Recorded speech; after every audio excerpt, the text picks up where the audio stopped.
Okay, we're working on the Roadster some more.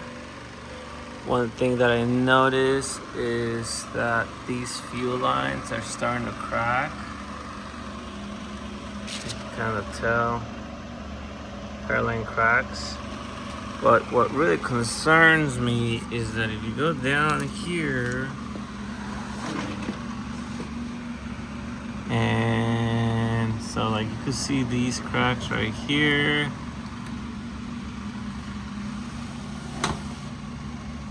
Like that's just an accident ready to happen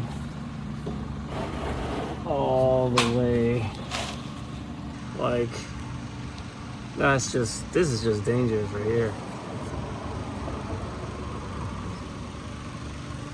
So what it seems to me is that the fuel lines, all these fuel lines are not rated for high pressure fuel. These are low pressure fuel or not the correct hoses.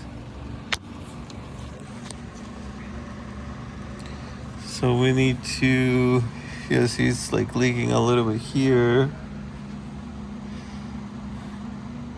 I mean, these hoses should get fixed because this right here, especially that's an accident ready to happen right here.